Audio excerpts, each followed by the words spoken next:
motelo twak makamae jalonyo weche mag uchumi machielo odogo wacho ni wan gi moro manyabedo ni en achiedh nade sekta mar uchumi mapacho ka to ng'iye gi wang' mar siasa kinde ma wantie jo siasa nigi thuolo mane e twak mango ka gine magi tayo koso jo machielo bende matayo twak machalo kama ngeni podongo duogo ir Filipane mondo miyo paro ewi mana achiel kachiel adhi ir bishop kama irange twagni obed gi jomage mano kama intiere kata ka twagni mokwongo nego bed ni bet twak wacho ne sere e lwasi mar siasa masani be en lwasi makare mar bedo kod twak remi wacho kacha ne twak to onge sane samo yudieno emi bet piny ywa kom to ju bet piny to ji loso kama ntiere kama jo siasa moko senenore ka gima wan waonge iye to adier ji oteko de bede sirkal jok mani oko gi jok mani kinde molosene ginyalo rado.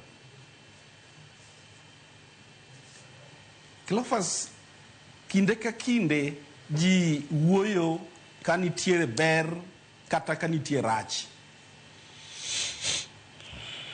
E seche mang'eny ahinya e seche maber nitie e Kenya ka to ok wadwar ga los ahinya. Kendo e seche go inyalo winjo ka ji wacho weche maricho kabisa. Klofas awacho ni awinjo kiwacho wach moro masane dhi mbele ni ma ok lwenjwa. To kiny masani ne in kode achiel kuom janyuol manyocho wito nyathine kendo nyathine no nyinge ne chalo nyingo nagi nono wuod karachuonyo so lweny kowuok to lweny ok en mar ng'ato ng'ata nyalo tho e lweny. An kod nyathi moro Eldoret sani motho mane owuok mondo dhi otim tich mopogore gi ng'anyo to goye gi lisasi. Koro miyo an adwaro mondo awachi ni saa asaya onego walosi. Onego walos ka ber nitie, onego walos ka ber onge. E sani koro ber onge e Kenya ka, and mano miyo loso is very important. Actually muma wacho noa ni let us come and reason together. To kata no bedo ni richo kwar machal gi remo tabiro luoko mabed machalo gi theluji. Mane momiyo adwaro mondo awach ni jomo nego bede twagni Cleophas nyaka gibed joma tindo. First mono mowuok 62 cha mochopo nyaka nyoro tich adek must come out of this twag. Twagni nyaka dware joma tindo kendo gi form ka ng'eny to 70% of it.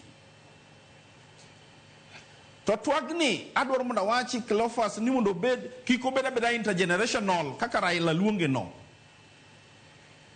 I'm looking for a national convention. Madwa chalo similar to gigi manotimore South Africa kendo manyicho timore Rwanda. Maji wuok oko to giwacho chandruok magisebedo go to gi gik mosetimore. Watimo gibiluongo ni national confession. Mane ko biro konyo Kenya ka. To ka watime on momiyo josiasa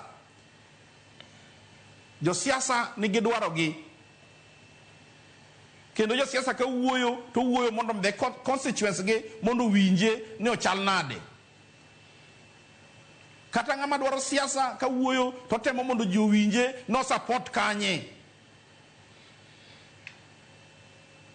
Wabed motang kata kwa dhie twagni mondo mikik jo siasa usurp gi kao twagni malokre margi. Kawuono kwe ni South Africa. Wasungi odak maber kata ka nitie chandruok matindo to mag udi. Nikech twak no tim ma ji no winjore. Cleophas nyocha ka Rwanda, nyocha ka Kigali machiegni poko budho. Jo Rwanda odak gi kwe. Nikech ne gibedo kod a genuine kind of talk. Maonge Kenya ka in from 1960-61 nyaka nyoro. Omia yie ni waket twak kenda wacho ni twak ber but nitiere faces manyaka wuoge twagni oko. They can make proposals, but let them not be the engine mar the talk. I want to see the Gen Zs dominating this talk.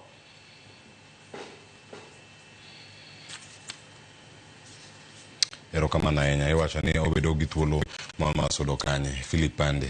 Iwacho ni Bishop